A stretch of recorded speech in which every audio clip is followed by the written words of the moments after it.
स्वागत है आप सभी का इस वीडियो में। हम लोग सीखने जा रहे हैं valuation of goodwill super profit method में।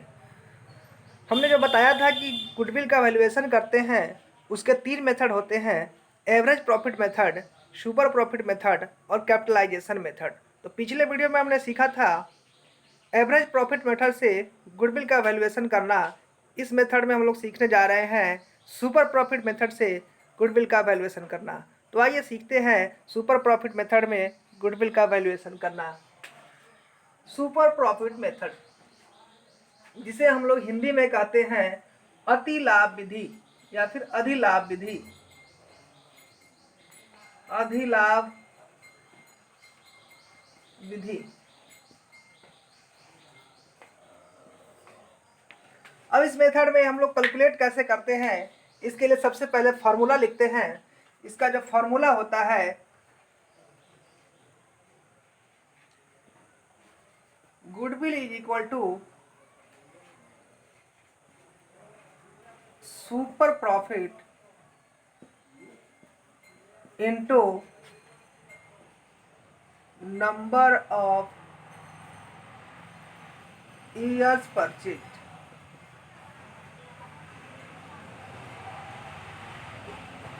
तो मेरा फॉर्मूला होता है goodwill is equal to super profit into number of years purchase. ठीक है। अब हमें यह जानना होगा कि सुपर प्रॉफिट किसे कहते हैं। सुपर प्रॉफिट किसे कहते हैं? तो सुपर प्रॉफिट का जो फॉर्मूला होता है, तो super profit is equal to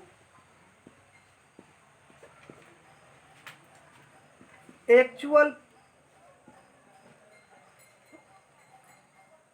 average profit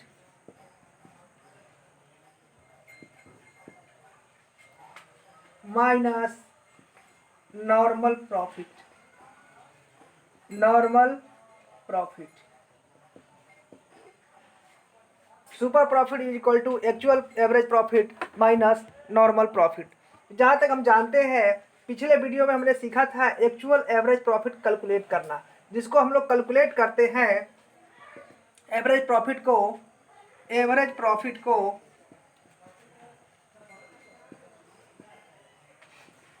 तो जो टोटल प्रॉफिट होता है, टोटल प्रॉफिट को नंबर ऑफ ईयर से डिवाइड कर देते हैं तो निकल के आता है average profit. Total normal profit, इसको डिवाइड करते हैं नंबर ऑफ ईयर्स से। नंबर ऑफ ईयर्स, इससे जब डिवाइड करते हैं मेरा निकल के आता है एवरेज प्रॉफिट। ठीक है। हमेशा ध्यान रखना है कि इसमें नॉर्मल प्रॉफिट ही लेना है, और ये जो निकल के आएगा इसको बोलते हैं एक्चुअल एवरेज प्रॉफिट। ठीक है। अब हमें ये जानना है कि नॉर्मल प्रॉफिट क्या है। नॉर्मल प्रॉफिट क्या है और ये कैसे कैलकुलेट होता है। ठीक है। तो सबसे पहले फॉर्मूला लिखते हैं, उसके बाद इसको समझते हैं कि कैसे होता है, क्या होता है। तो जो नॉर्मल प्रॉफिट का फॉर्मूला होता है वह फॉर्मूला होता है capital invested. Capital invested. Capital invested into normal rate of return. Normal rate of return, इसको हम लोग डिवाइड करते हैं 100 से, जो आता है वो निकल के आता है नॉर्मल प्रॉफिट।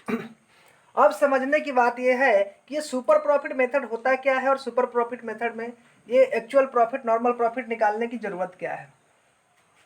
तो हम लोग जानते हैं जो गुडविल होता है, गुडविल इसलिए कैलकुलेट करते हैं क्योंकि आप जब कोई नया बिजनेस परचेज करते हैं या उस बिजनेस में सम्मिलित होते हैं, उस बिजनेस को खरीदते हैं या उस बिजनेस में हम लोग चले जाते हैं, तो क्या होता है कि हम लोग उसी बिजनेसमैन के, उसी बिजनेस के ओनर के नाम से, उसी बिजनेस के नाम से हम लोग प्रॉफिट कमाते हैं। तो उसके नाम का जो हम यूज करते हैं, जितने दिनों तक उसके नाम से हमें प्रॉफिट मिलता है, इसके लिए हम उसे गुडविल देते हैं, कुछ एक्स्ट्रा पैसा देते हैं जिसको बोलते हैं गुडविल। अब सवाल ये है कि ये सुपर प्रॉफिट निकालने की ज़रूरत क्या है। तो जैसा कि हम जानते हैं कि जब उसके नाम से हम प्रॉफिट कमाते हैं, इसीलिए हम लोग पैसा देते हैं। तो जब उसके नाम से हम एक्स्ट्रा प्रॉफिट कमाएंगे तभी तो उसका गुडविल बनेगा। जैसे कि मेरे पास अगर पैसा है तो हम इसी तरह के किसी और बिजनेस में भी जा सकते हैं, खुद का बिजनेस स्टार्ट कर सकते हैं या फिर उस पैसे को कहीं और इन्वेस्ट कर सकते हैं। तो जब मेरे पास पैसा है तो हमें रिटर्न कहीं से भी मिल सकता है, या तो खुद का बिजनेस स्टार्ट कर ले, या फिर इसी तरह से किसी और बिजनेस में चले जाए, या फिर कहीं इन्वेस्ट कर दे। तो जहाँ हम लोग इन्वेस्ट करते हैं तो वहाँ से भी हमें कुछ ना कुछ रिटर्न मिलता है। जहाँ भी हम लोग इन्वेस्ट किए वहाँ से हमें कुछ ना कुछ रिटर्न मिलता है। जो हमें रिटर्न मिलता है उसको बोलते हैं नॉर्मल प्रॉफिट। मतलब अगर हम उस बिजनेस को ना खरीदे, उस बिजनेस में ना जाए और उस पैसा को कहीं और इन्वेस्ट करें, उससे कहीं हम और काम करें, तो वहाँ से जो हमको अर्निंग होती है, जो हम प्राप्त करते हैं, उसको बोलते हैं नॉर्मल प्रॉफिट। ठीक है। तो अब रहा बात कि नॉर्मल प्रॉफिट में एक रेट होता है कि एवरेज इस रेट से आप कहीं भी इन्वेस्ट करें तो कमा सकते हैं, नॉर्मली इतना आप कमा सकते हैं।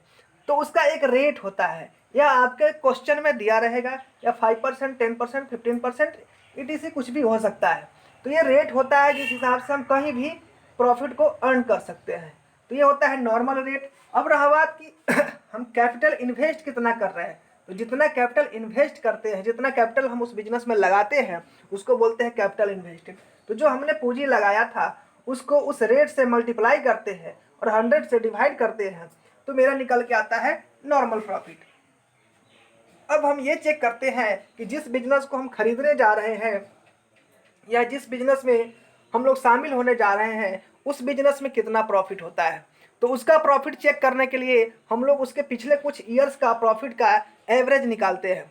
और ये एवरेज जो निकालते हैं उस समय ध्यान देना होता है कि हम लोग नॉर्मल प्रॉफिट्स को ही लेते हैं, जो सामान्य परिस्थितियों में उसको प्रॉफिट हो वही लिया जाता है। तो ये जो निकालते हैं इसको बोलते हैं नॉर्मल प्रॉफिट। ठीक है।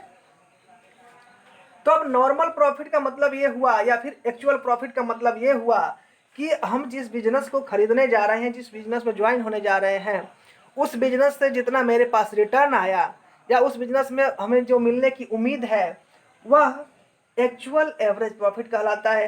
अगर वही बिजनेस में हम उस बिजनेस में न जा करके कहीं और चले जाते हैं, कहीं और इन्वेस्ट करते हैं और वहाँ से जो हमें रिटर्न मिलता है उसको बोलते हैं नॉर्मल प्रॉफिट। अब इन दोनों के जो बीच का अंतर होगा, जो डिफरेंसेज होंगे, उसको बोलते हैं सुपर प्रॉफिट। इसको बोलते हैं सुपर प्रॉफिट। तो super profit actual average profit और नॉर्मल प्रॉफिट के बीच का डिफरेंस होता है, और इन दोनों का डिफरेंस जो होता है इसको बोलते हैं सुपर प्रॉफिट। मतलब हम लोग उस बिजनेस से ज़्यादा लाभ आपके बिजनेस में कमाते, मतलब किसी और बिजनेस में अगर नहीं जाए, आपके बिजनेस में आए, आपके साथ हम ज्वाइन हो ले या आपके बिजनेस को खरीद ले, तो आपके बिजनेस में हम ज़्यादा प्रॉफिट कमाते हैं, जिसको बोलते हैं सुपर प्रॉफिट। ठीक है। और जो ज़्यादा आपके यहाँ कमाते हैं उसी का तो हम आपको गुडविल देंगे, तो इसीलिए सुपर प्रॉफिट निकालना ज़रूरी हो जाता है। उसमें अब ये देखना है कि कितने दिनों तक आपका नाम यूज करके कमाएंगे। तो जो जितने दिनों तक हम यूज करते हैं आपका नाम, उसको बोलते हैं ईयर्स परचेज। ये भी क्वेश्चन में दिया रहेगा। तो ये रहा मेरा फार्मूला। इस फार्मूले पे सारे डेटा को फीड करेंगे और इसके बाद हम क्वेश्चन आसानी से कर सकते हैं। तो आप हमारे साथ जुड़े रहें और इसी तरह से अकाउंट के हर एक टॉपिक का कोशिश है हमारी कि हम इसको सॉल्व करें, हर एक टॉपिक को टच करें। आपको भी जिस टॉपिक में, जिस क्लास के भी अकाउंट में प्रॉब्लम हो, बीकॉम वाले का भी एग्ज़ाम अभी नज़दीक में है, तो आप लोग भी हमें कमेंट कर सकते हैं कि किस टॉपिक में आपका प्रॉब्लम है, और जिस टॉपिक में प्रॉब्लम हो वो हमें कमेंट करें। हमारे चैनल के साथ जुड़े, हम हमारे चैनल को सब्सक्राइब करें और लाइक करें, कमेंट करें, जिससे कि हम ज़्यादा से ज़्यादा वीडियो बनाने में सक्षम हो पाए। धन्यवाद।